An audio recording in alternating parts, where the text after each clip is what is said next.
This is a video of Target 18 extra practice. I forgot my worksheet at school, so I'm doing it on a plain piece of paper. This is the first two problems off of your worksheet. Alright, if we look at number 1, it says solve by graphing. Okay, if I look at this, I can add 5 to both sides and then divide by 4. I know how to solve this equation using algebra.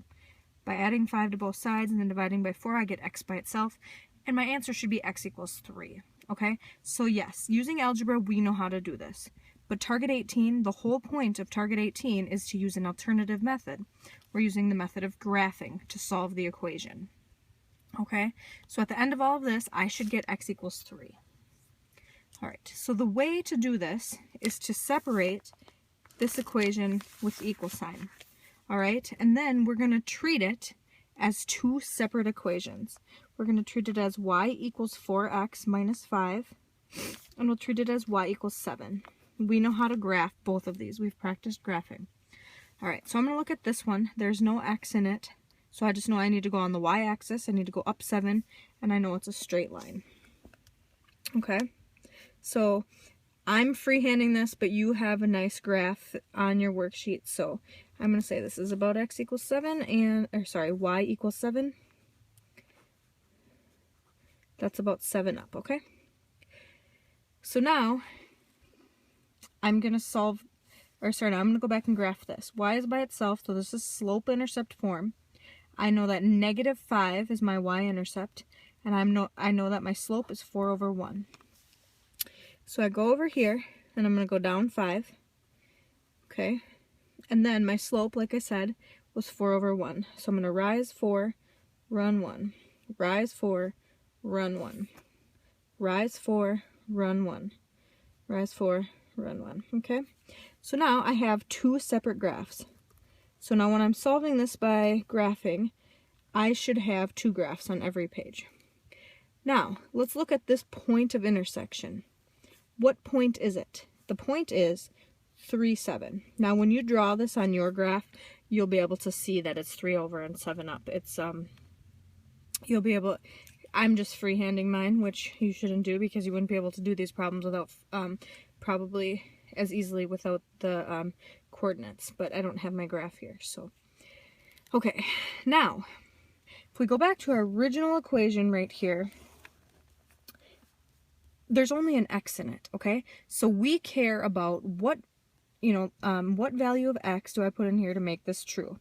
So as I said earlier, I could add 5 and divide by 4, and I'm going to get x equals 3. Well, coincidence? Do I look and see where they intercept? This is the x value of where they intercept. My final answer for this is x equals 3. We don't care about the y value because there was no y in our original equation to begin with.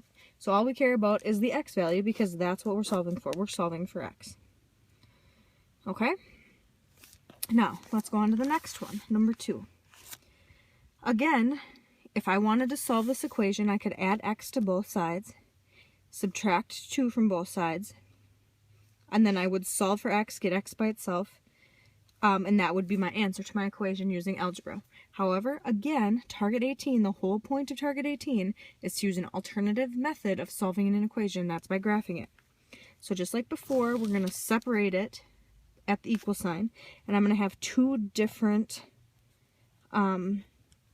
equations, okay? And this is how I'm going to treat it. Technically, there's no y equals, but we're treating it that way, so that's why I'm writing it that way. Okay, so now I'm going to look at this first equation here. 2 up is my y-intercept, and 2 is my slope. So I'm going to 1, 2. So my y-intercept is here. I go up 2 over 1, up 2 over 1, up 2 over 1.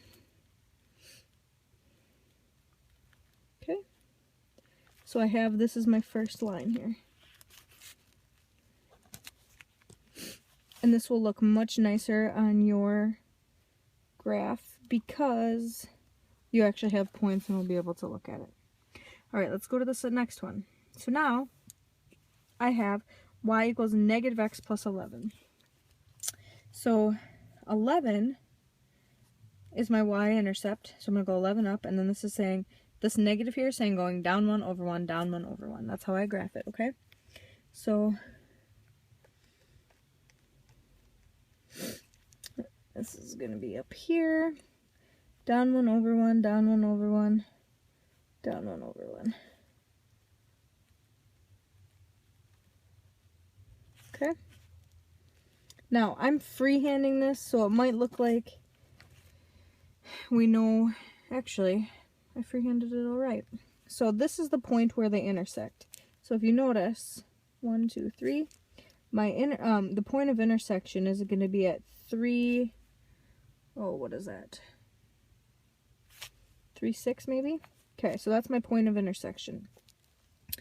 Now, again, in my original equation, I only care about x. So I go look at my point of intersection. X equals 3 is where they intersect. Now if I go back and I'm going to rewrite this original equation. 2x plus 2 equals negative x plus 11. So now if I solve this for x using the algebra we know, I'm going to add x to both sides. So I have 3x plus 2 equals 11. Subtract 2 from both sides. Okay, so now I'm left with 3x equals 9. Divide by 3, and I get x equals 3.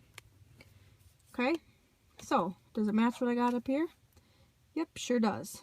So again, every time I start with my equation, I got to separate it. I'm going to have two lines on my coordinate plane. And the point of intersection is where we look for our answer.